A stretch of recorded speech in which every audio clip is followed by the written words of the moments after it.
Hey there, as I'm filming this, I am slowly dipping my toes back into filming videos, so apologies. I still feel a little bit rusty, but I definitely wanted to talk about the books that I have bought in the time that I have not been posting videos, because to be honest, I've squirreled a bunch of them away for the purpose of filming a book haul, of course, but it's been a couple months and I've been buying a lot of books. So here we are with two stacks of books that are nearly as tall as me when I'm sitting down, which I think I counted it's somewhere in the 40s. So I figured it is high time that I film a video, talk to you about these books. If you're new here, hi, my name is Lillian. If it's been a while and you need a reintroduction, hi, my name is Lillian. I'm a writer. I love talking about the written word, stories, creativity, the creative process, all that good jazz. And I've been away for a couple months off of YouTube, but I am slowly making my way back and I'm very excited about it. So generally when I'm filming book hauls, I really like to have at least some semblance of notes of when the book was published, potentially who published it, some notes on context or a little bit of a plot summary, just so you can have a little bit more information about the books that I've picked up. I don't have that this time, I do apologize, and it has been, in some cases, a couple months since I bought some of these books, so some of them might be surprises to me as well. I will do my best to summarize where I can, but this will be a little bit more of an informal, casual, less structured and informative book haul and more of just a show and tell of what I have bought, if that's okay. I think I need to actually move these piles to the side, scooch the camera forward so I can actually frame this nicely. I'm trying to remember how to do that. And let's get on into the books that I have bought in the past three or 4 months. Let's do it. All right, which pile to start with? That is the dilemma. I think I'm going to start to the one that is on my left. Probably your right. And starting off, we have this lovely box set of the first 3 volumes of the Bloodborne graphic novels. See, this is where I would want to have info about the authors, but at the moment I just have last names, and that is Kott, Kowalski, and Simpson. Bloodborne is one of my favorite video games of all time. It is, for those who do not know, it is a very gothic horror, eldritch horror kind of game. It's not something that I think I expected to love so much, but just the world and the arcane storylines are just fascinating, and it definitely feels like an accomplishment to get through that game because, oh boy, is it hard. But really looking forward to reading these at some point, hopefully this fall, to get a little bit more backstory on some of the side characters in this world. The next one is a big old chunky book, and this was actually a gift by some friends of mine. This is the Big Book of Cyberpunk. This is an anthology of a number of cyberpunk authors, some whose names I recognize and others who I do not. Very excited about this book. I have been meaning to dip my toe more into science fiction and cyberpunk specifically, so definitely looking forward to dipping in and out of this collection. I've got some cute little poetry collections here.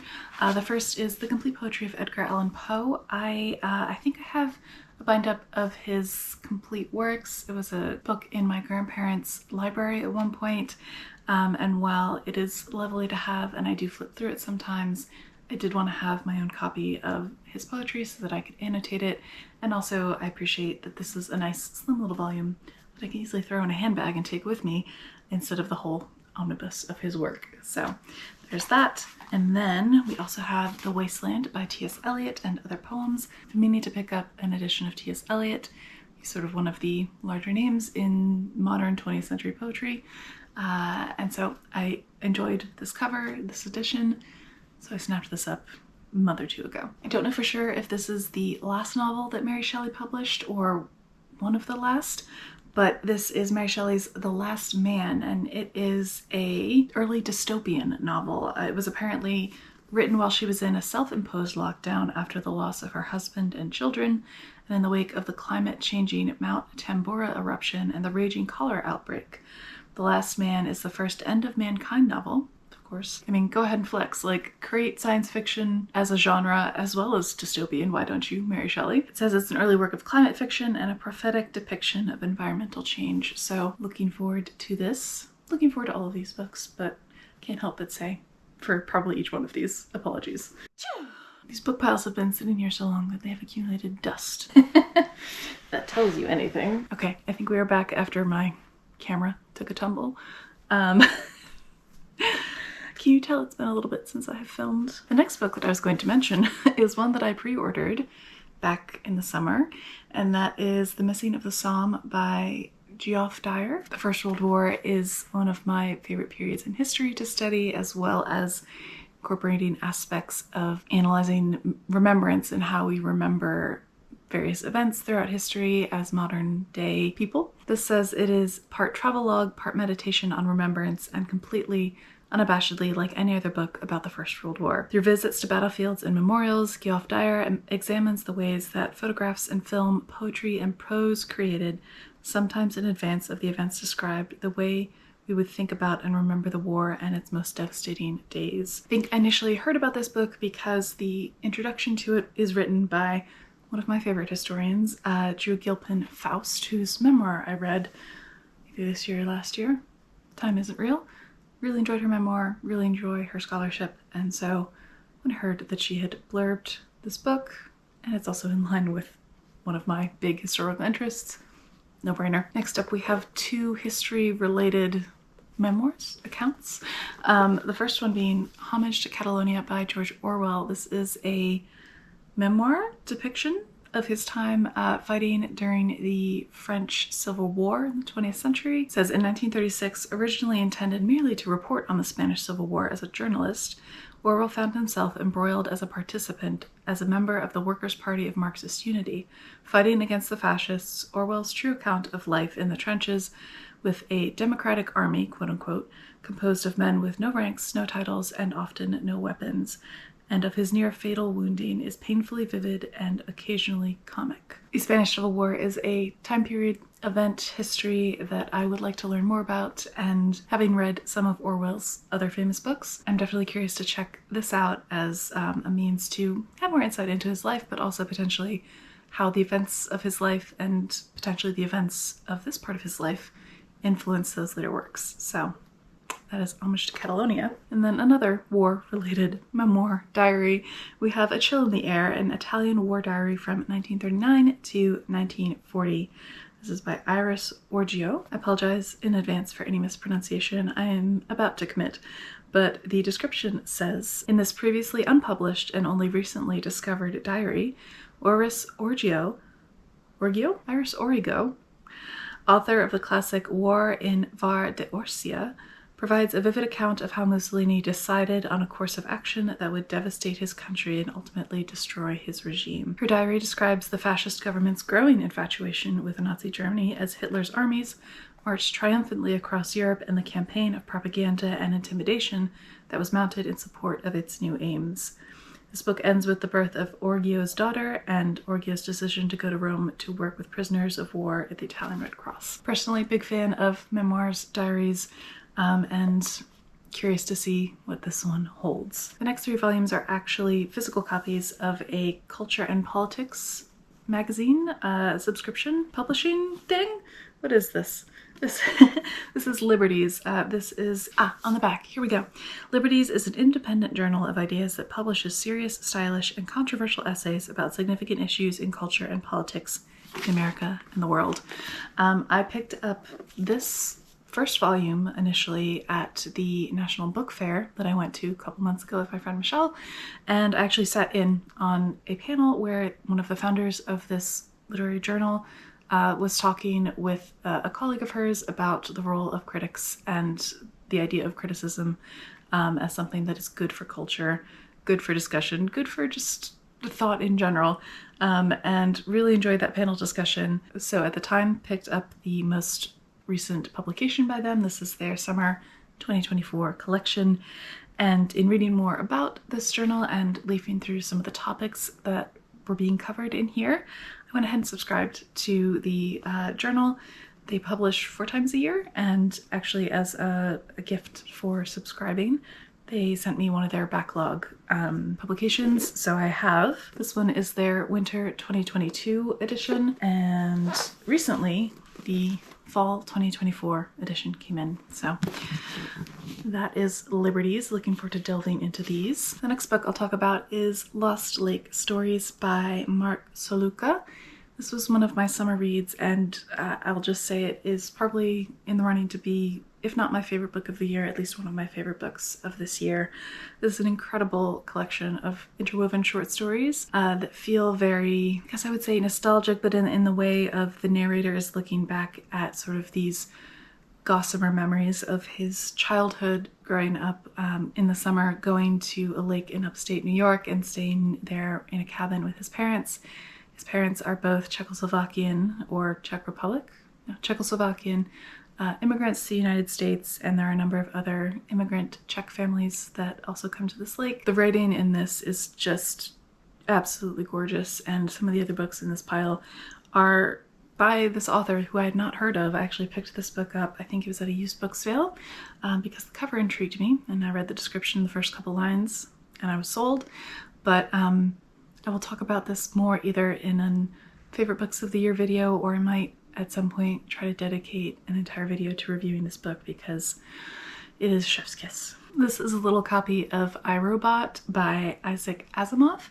This is one that my partner decided to pick up and essentially gift to me when we were in a used bookstore at some point in the past couple months, and I think Isaac Asimov is one of his favorite science fiction authors, and I've been meaning to read more science fiction, and this is obviously a classic, and I'm just chuckling looking at the text that is along the edge of the spine here, which says, "Stories from Asimov's I, Robot, now a major film starring Will Smith." So this is an older, I guess, mass market copy. And then also on the back it says, "Free with stuff, not for resale." Another book that I picked up at the National Book Fair. This is, I do apologize, I'm probably going to mispronounce this. This is Dyscalculia, a love story of epic miscalculation. This is by, oh goodness, I apologize about how I'm going to say this author's name, Kamongi Felix. I believe I heard this book talked about on M's channel a while back, and to be honest, also this cover is incredible, and I read the description of it when I was at the book fair book selling area of the conference center, and I decided to pick it up because I was in a book buying mood that day. Okay, so I'm refreshing my memory a little bit here, and it sounds like this is a memoir of sorts, where the author has gone through a monumental breakup culminating in a hospital stay. Everything from her early childhood trauma and mental health to her relationships with mathematics shows up in the tapestry of her healing. In this exquisite and raw reflection, Felix repossesses herself through the exploration of history she had left behind, using her childhood dyscalculia, a disorder that makes it difficult to learn math, as a metaphor for the consequences of her miscalculations in love. And as I'm flipping through this little memoir, I'm noticing that there are some parts that are more sparsely populated with text, potentially an interesting formatting choice, but for example, something like that, versus a page that's a little bit more traditionally full of text. So we'll see how I find this book. Another used book that I picked up that I didn't know much about. I think I've heard Alice Kaplan's name at some point, but it was the title that grabbed me. This is French Lessons, a memoir, and remember this being on a shelf, and the text of the spine really grabbed me, and then also the cover itself I think is really cool. There's some beautiful illustrated cranes along the spine and the back here, but I believe this is Alice Kaplan's memoir. Yes, so I believe this is a memoir of Kaplan's time moving to France, Paris specifically, with her mother when she was 8 years old, which I think when I picked this up, I think I had just recently come back from my own trip to Paris, so I was sort of craving things, books potentially, to sort of keep that memory, that experience alive a little bit longer. So picked this one up.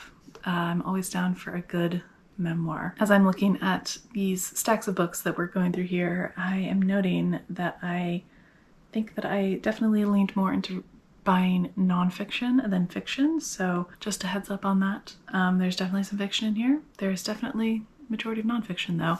And the next book is no exception. This is the Omnivores Dilemma by Michael Pollan. I believe I have another of Polan's books that I bought this year. Have I read it yet? No, but I have been meaning to read more of his work. Definitely creative nonfiction is something that I adore. I tend to write personally, and I am also someone that loves food and cooking food and the art of making food and growing food. So Polan's work in that area definitely interests me, so hence this collection. Yes, we are getting into some poetry. This is a collection of Adrienne Rich's poetry. This is The Fact of a Door Frame, select poems from 1950 to 2001.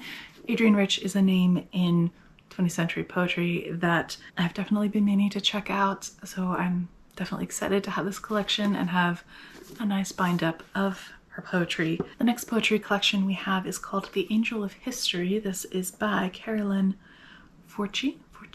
To be honest, it was the title on the cover that pulled me in on this one, but then also reading the description of this on Thrift Books sounded quite interesting.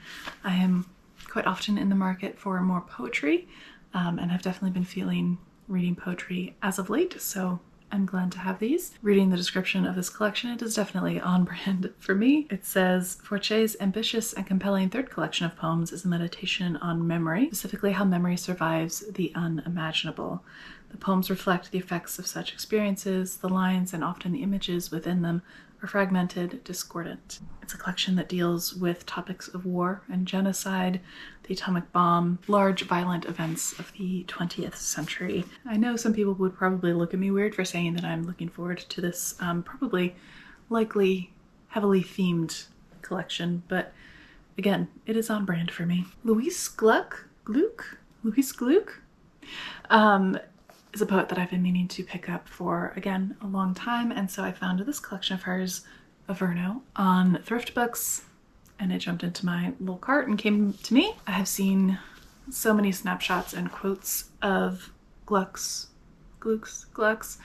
poetry online that I got to a point where I was like, I need to bite the bullet and actually get one of her collections and read it. So that is Averno. Another sci-fi book that my partner bought me, or rather to have in our future collection as a shared volume. This is Do Androids Dream of Electric Sheep? This is by Philip K. Dick. I believe he mentioned that he had read this at some point and really loved it, wanted to have a copy, but also would at some point appreciate me reading it and then getting to talk about it with him. So again, another classic sci-fi author. I've definitely heard this title name floating around in the past, so we'll see how I find this classic bit of sci-fi. This is Dreaming in Cuban, a novel. This is by Cristina Garcia. Really love this edition's cover, but it says this is a novel that tells of a family divided politically and geographically by the Cuban Revolution and the generational fissures that open on each side. In Cuba, between a grandmother who is a fervent Castro supporter and a daughter who retreats into the Afro-Cuban Santeria cult. In America, between another daughter militantly anti-Castro and her own rebellious punk artist daughter who mocks her obsession. The realism is exquisite. That is a quote by Richard Eder of the Los Angeles Times. I'd seen this book floating around on recommendation algorithms on Thrift Books and other book buying sites that I frequent. And so I finally decided, what the heck, might as well. Another book that I've had my eye on for quite a while. This is Garden Spells by Sarah Addison Allen. Forget who I heard about this from. I can picture their face. They are a very old school booktuber who no longer makes videos, I believe, but at one point I was watching their content. They mentioned really enjoying this book, and it's sort of been on my radar ever since. They may have mentioned that this is definitely like practical magic, magical realism vibes, family dynamics, which sounds like a treat. Yeah, and it looks like some of it involves their garden, which, again, very on brand for me. Next up, we have A People's Future of the United States. This is an anthology of speculative science fiction by various authors. It says a glittering landscape of 25 speculative stories that challenge oppression and envision a new future for America. Some of the names listed here I recognize and others I don't. So looking forward to delving into this here and there and getting to experience some new authors. This book is the Mrs Delaway Reader. This is in part by Virginia Woolf and edited by Francine Prose. I read, or rather listened to, the audiobook of Mrs Delaway, I think last year, and really loved it. I have been meaning to revisit it at some point, and when I saw this, I was definitely intrigued. It is apparently a collection that brings together correspondence, journals, and sketches by Woolf surrounding the writings and publishing of her great novel, Mrs Dalloway, in addition to the novel itself and several related short stories. Also included are essays by contemporary writers who have found inspiration in the works of Virginia Woolf. Looking forward to adding this to the sort of growing Mrs Dalloway related books collection that I have. The next book is The Tropic of Cancer by Henry Miller. I picked this up because I've really been drawn to and interested in writers of the early 20th century personally, and like some of the other books in this pile, this is a depiction that is sort of a mix of memoir and novel set in the 1930s in Paris. And this book has sort of an initially slightly scandalous reputation. It definitely has frank depictions of extramarital affairs, sex, and I'm actually holding this book so that part of the cover is covered up because I don't know if YouTube will flag that sort of thing. I'll be curious to see how I find this, I guess at this point, regarded as a classic book of early 20th century. The next book's cover is really beautiful. This is, among others, by Jo Walton. I don't know if the camera is going to be able to pick this up, but some of the stars that are on the cover here actually have an iridescence to them and kind of twinkle a little bit when you hold the book at different lights. But this is another, I guess, magical realism book, but it says, raised by a half-mad mother who dabbled in magic, Morwenna Phelps found refuge in two worlds. As a child growing up in Wales, she played among the spirits who made their home in industrial ruins, but her mind found freedom in the science fiction novels that were her closest companions. When her mother tried to bend the spirits to dark ends, Maury was forced to confront her in a magical battle that left her crippled and her twin sister dead. Now having fled to a father whom she barely knew, Maury is sent to a boarding school in England, a place all but devoid of true magic. There she tempts fate by doing magic herself in an attempt to find a circle of like-minded friends, but her magic attracts the attention of her broken and malign mother, pulling Morwenna towards a reckoning that will draw on everything she has learned in her years of engagement with stories and books. I don't know about you, but that sounds quite magical, quite interesting, a little bit dark. And it sounds lovely to me. This one is a book that I've had on my radar for several years now. This is Hild by Nicola Griffith. A moment for this incredible cover. But this is I don't know if this is considered a young adult historical fiction. It might be. Historical fiction or retelling of some kind. It is set in 7th century Britain. And I believe this is based off of a real historical figure named Hild. Yes, Saint Hilda of Whitby. I do apologize, I am not knowledgeable about this time period or this setting, but I'm looking forward to reading this and potentially learning a little bit more context. But I believe this is a imagining retelling of the life of this figure, Saint Hilda of Whitby, who was at the time, the king's youngest niece with a glittering mind and a natural authority. She is destined to become one of the pivotal figures of the early Middle Ages, but for now she only has the powerful curiosity of a bright child and the precarious advantage of a plotting uncle, Edwin of Northumbria, who will stop at nothing to become Over-King of Angles. Hild establishes a place for herself at his side as the king's seer, and she is indispensable as long as she doesn't lead Edwin astray. The stakes are high, life and death, for Hild and her family, and increasingly for those who seek the protection of this strange girl who seems to see the future. Drawing from the few records history has left us, Nicola Griffith has brought the young St. Hilda's harsh but beautiful world to vivid, absorbing life. This sounds really cool, and I hope to get to it soon. Likewise, since we are coming to sort of the closer end of autumn, I'm filming this in the later half of November. I hope to get to this book. This is Autumn by Carl Ove. Oh boy, again with authors' names that I'm worried about how I'm pronouncing. This is Autumn by Carl Ove Knausgaard. Don't know much about his work, but the title and the cover intrigued me, and then the inside flap description also made me decide to pick it up. But a moment for this very beautiful cover. And let me refresh my memory on why I probably picked this book up. Autumn begins with a letter Karl Ove, now scarred, writes to his unborn daughter. He adds one short piece per day describing the material and natural world with the precision and mesmerizing intensity that have become his trademark. This tender and deeply personal book is beautifully illustrated by Vanessa Baird and is the first of 4 volumes marveling at the vast, unknowable universe around us. Yes, okay, that's why I picked this book up. And flipping through this book, there are some really cool illustrations in it. So again, hoping to pick this up soon here, as it is autumn.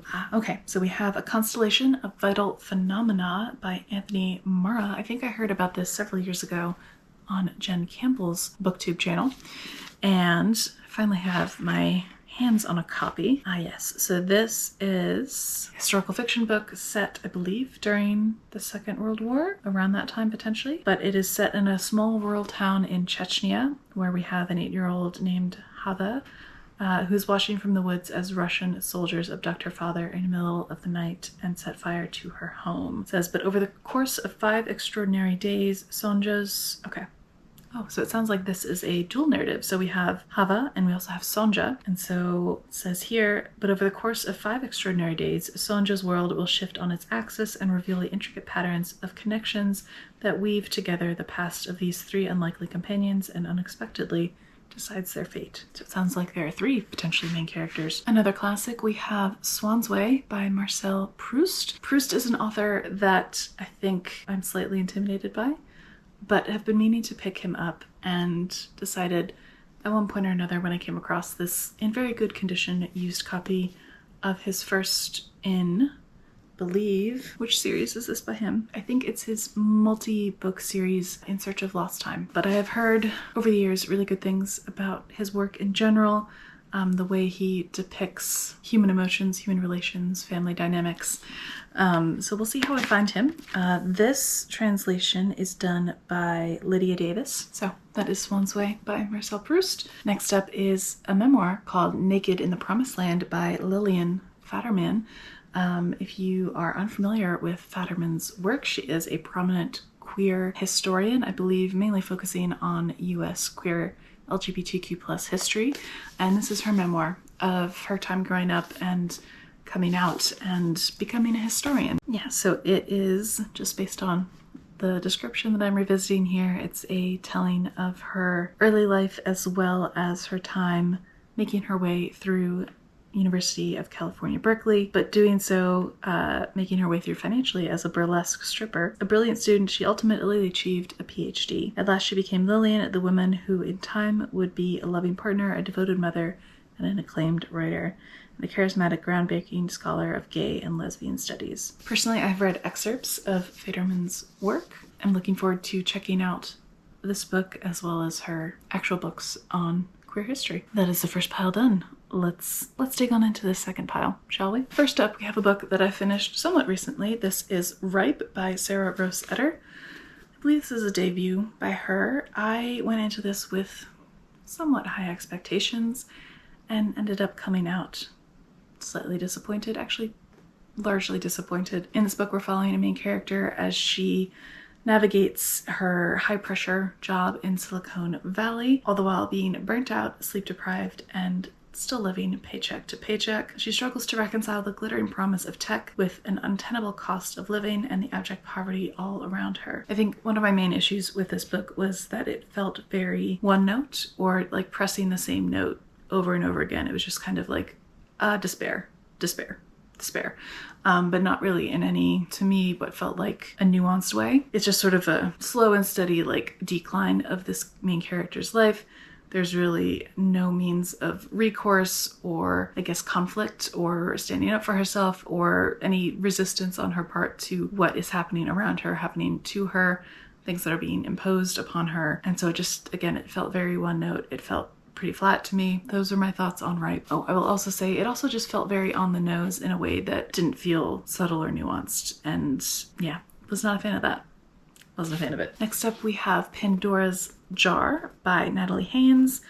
It says women in the Greek myths. So I'm not sure if this is retellings of Greek myths with female perspectives, or no, I think this is more Haynes is sort of analyzing and discussing various Greek myths and the perspective of women in these myths. Looking forward to this.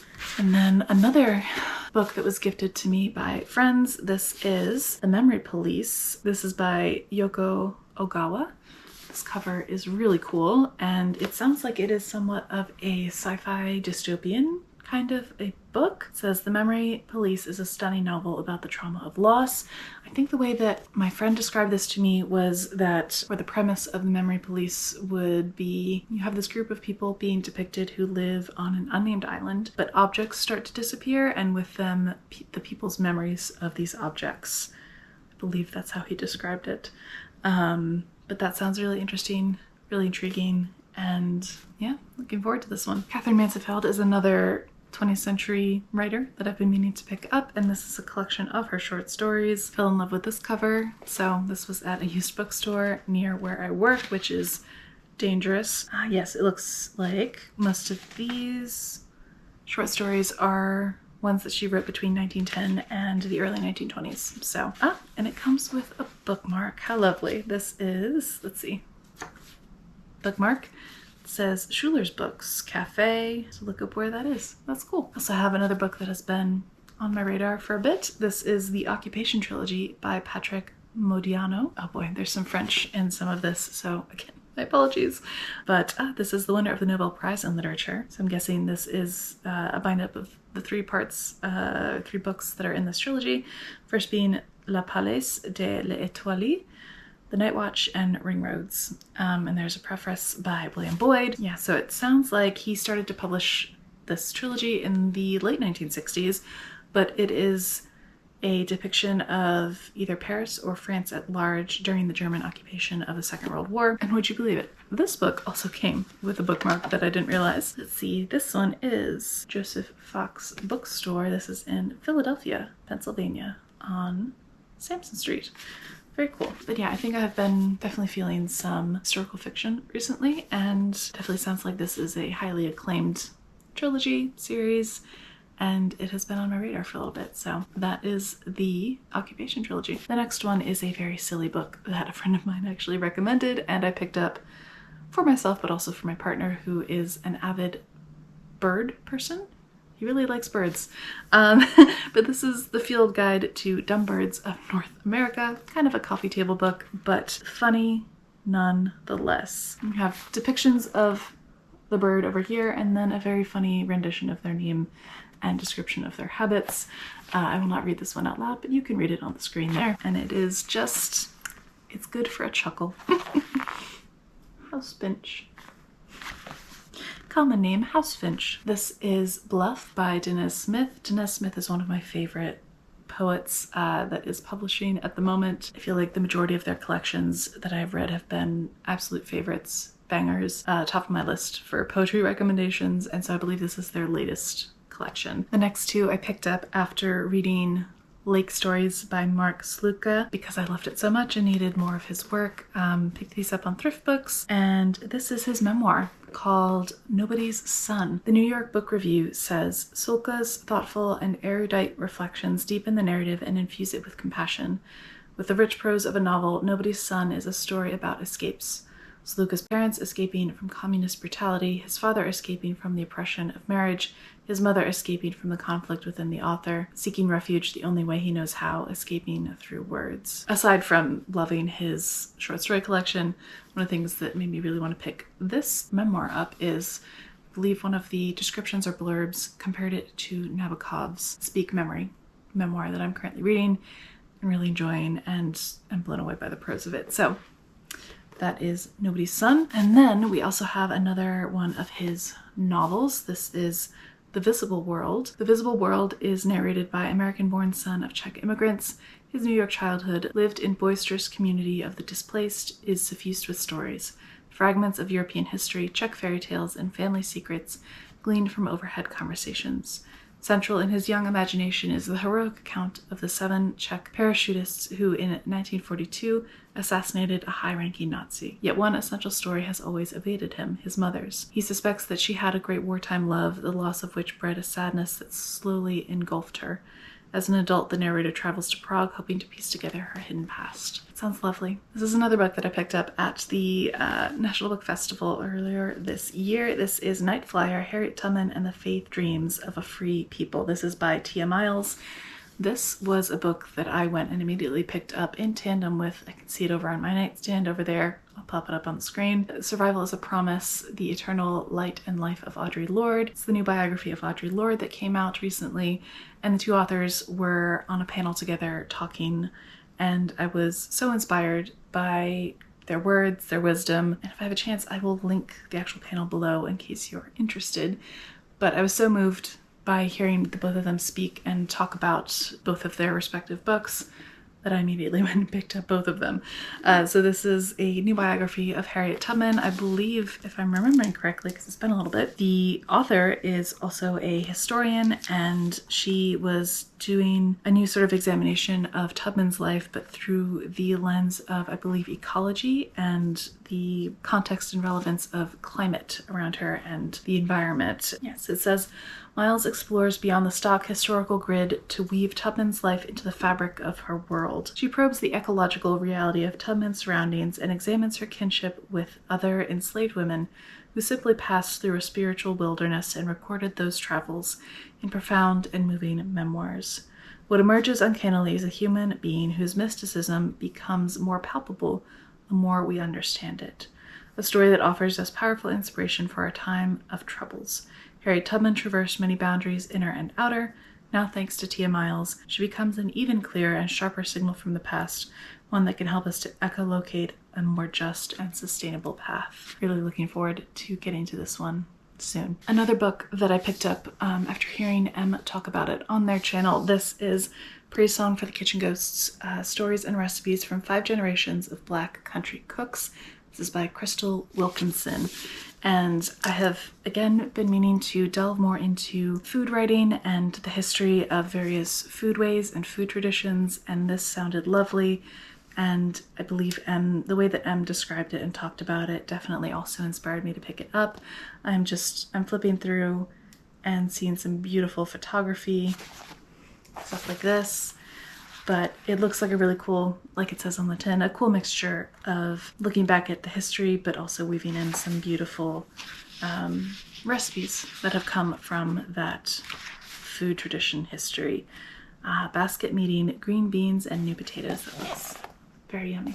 The next few books are primary source related, history related, specifically to the Russian Revolution and Trotsky's writings. This is Building Unity Against Fascism, Classic Marxist Writings by Leon Trotsky, Daniel Gurin, and Ted Grant. On the back it says, to help activists understand this 20th century wave of fascism, Socialist Resistance is publishing a book which gathers together the most important analysis of the 20th century. Yes, okay, so we have, I believe this is not just Trotsky, this is a collection of various writers. We have Clara Zetkin, we have Trotsky, we have Maurice Spector, Daniel Gurin, Ted Grant, and Felix Moreau, and I believe some others. But I feel like this is a very poignant, necessary read, and it's nice that these are sort of all bound up into one nice little collection. The next one is, I believe, just Trotsky's writings. This is a very slim volume. This is Fascism, What It Is, How to Fight It by Leon Trotsky, a compilation. And see. Yes, there are a couple different essays by him, as well as, I believe, some scans of period documents, sources, some photographs of events that I believe he is mentioning, talking about, that are relevant. Again, poignant, necessary, timely. I think the reason I have 3 Trotsky-related books is there was a little collection of them at a used book sale that I went to, and so decided to scoop them up because relevant, interesting area of history for me, and they were all at a really good price too. So this is Leon Trotsky Speaks, Apparently he was a very accomplished orator, so my impression is that this is a collection of his speeches that he gave at some point. A book like this, good for context, good primary source material. I've been meaning to get back into more, I guess, rigorous history study, so this is a good complement to that. This one is Slavery by Another Name, The Re-Enslavement of Black Americans from the Civil War to the Second World War. This is by Douglas A. Blackman. This is the winner of the Pulitzer Prize, but this is described as a groundbreaking historical expose where Blackman brings to light one of the most shameful chapters of American history, an age of neo-slavery that thrived from the aftermath of the Civil War through the dawn of the Second World War. Using a vast record of original documents and personal narratives, Blackman unearths the lost stories of slaves and their descendants who journeyed into freedom after the Emancipation Proclamation and then back into the shadow of involuntary servitude shortly thereafter. This next book might sound like a snooze fest to some people, but nevertheless interesting to me. This is Winning the War on War, The Decline of Armed Conflict Worldwide. This is by Joshua S. Goldstein. Let me double check when this was published because I think that would be relevant for context. Oh, this was published in 2012, so 12 years ago, but hopefully still relevant. While this may not be the most up-to-date with all of the current, recent, ongoing events involving war, I'm hoping that this will be somewhat of a comfort, a beacon, a way to broaden my understanding of anti-war movements, anti-war efforts. So yeah, picked this one up. Continuing on the train of books that discuss historical memory, how we remember historical events, historical time periods, we have The Way We Never Were, American Families and the Nostalgia Trap. This is the revised and updated edition by Stephanie Kuntz. Look at this cover.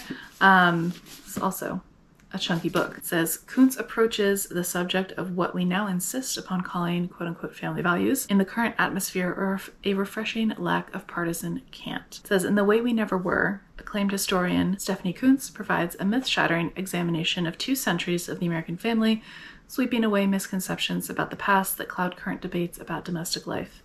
The 1950s do not present a workable model of how to conduct our personal lives today, Kuntz argues, and neither does any other era of our cultural past.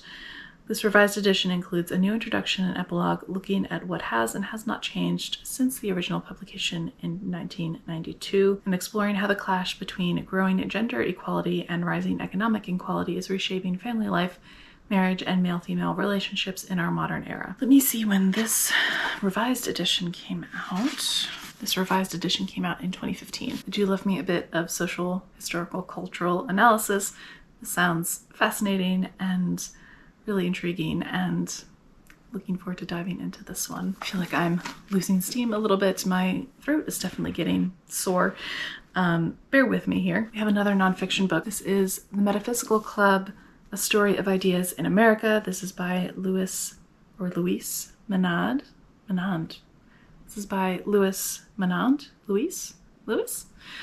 This was apparently the winner of the Pulitzer Prize. It says, covering American history in the years between the Civil War and the end of the First World War, Menand draws masterful portraits of 4 giants of American thought whose ideas changed the way Americans think. Next is another chunky nonfiction book. We have Mad Woman in the Attic by Sandra M. Gilbert and Susan Gubar, The Woman Writer and the 19th Century Literary Imagination.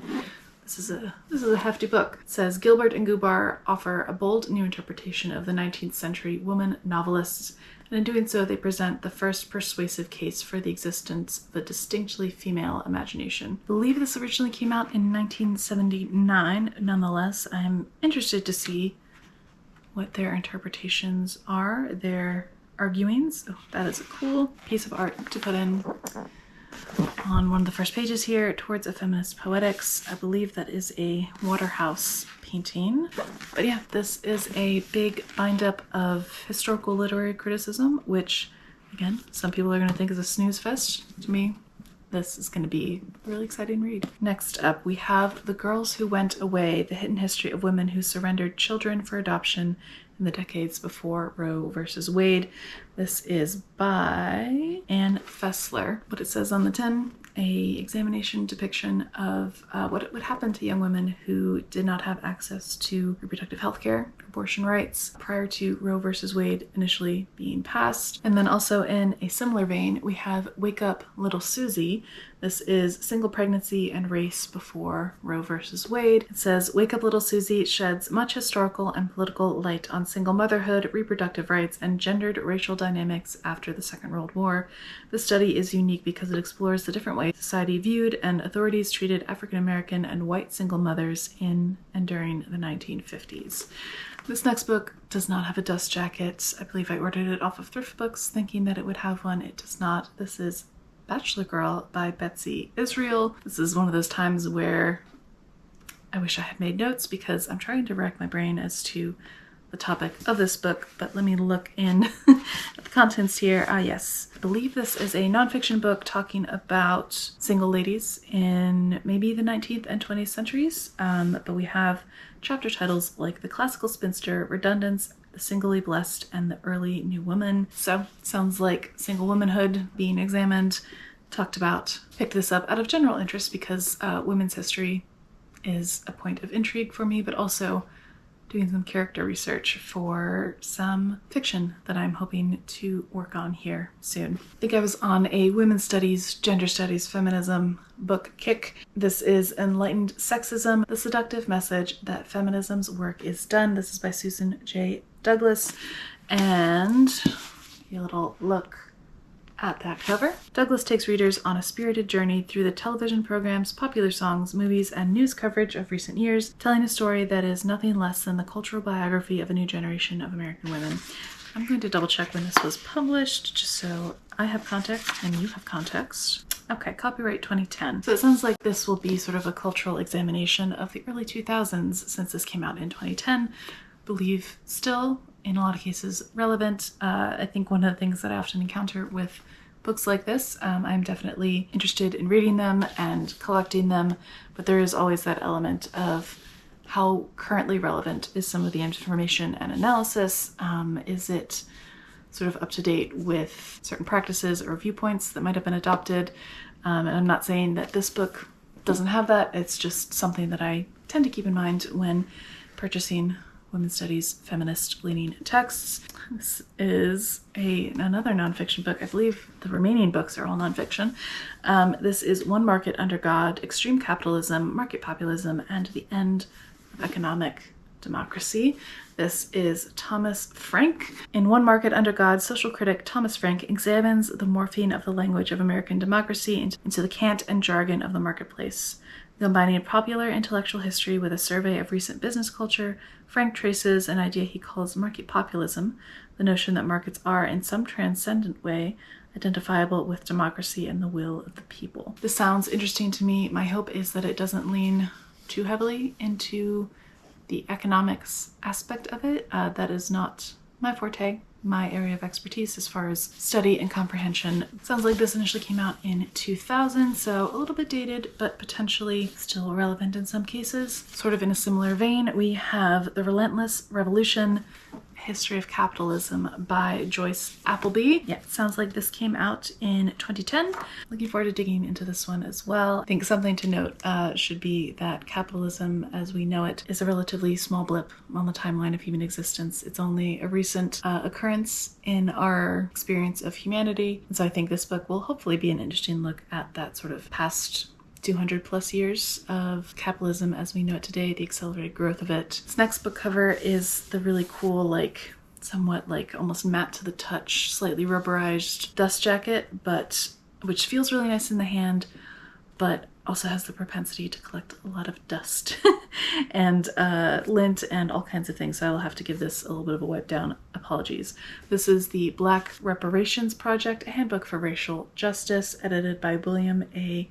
Darity Jr. and A. Christian Mullen and Lucas Hubbard. What it says on the tin, the Black Reparations Project brings together leading scholars and public servants to address the issues pertinent to crafting and implementing a plan of reparations in the United States. This is a hardcover that I also wanted to show briefly. So we have, that is the cover with the dust jacket on, but then if you take off the dust jacket, there's this incredible piece of artwork underneath that I just wanted to show. Ah, yes, and it extends, of course, around the other side as well. Hello again. My battery actually ran out right as I was about to talk about the final book in the stack, but I am back with a now charged battery and a cooled down camera because my camera was also overheating because I'd been filming for an hour and 15 minutes at that point. Hopefully the video you're watching is not that long. I have been able to edit it down, hopefully, but nevertheless, I owe you a final book, and then I will close out this haul video. You can still see the sticker on the front of this, but this is Eric Foner's The Story of American Freedom. Eric Foner is also one of my favorite historians, specifically of American history. But this looks like, or sounds like, it is a wide-ranging, potentially a historiography of ideas of freedom within the United States, how people within the United States, potentially how the government has discussed this concept of freedom that America so professes that it is founded on. So definitely looking forward to this, digging into this at some point. But with that, my friends, I think it's high time that I wrap up this video. It is 11:30 at night, and I have, as you can see over there, multiple stacks of books that I now finally get to put on these bookshelves. But yeah, I hope you enjoyed. Let me know if you have read or heard of any of these books. If there have been any books that you have been really excited about that you picked up recently, let me know in the comments below. But with that, I'm going to close out this video, get myself another hot drink to help soothe my very sore throat at this point. Yeah, I will see you in the next video. Bye.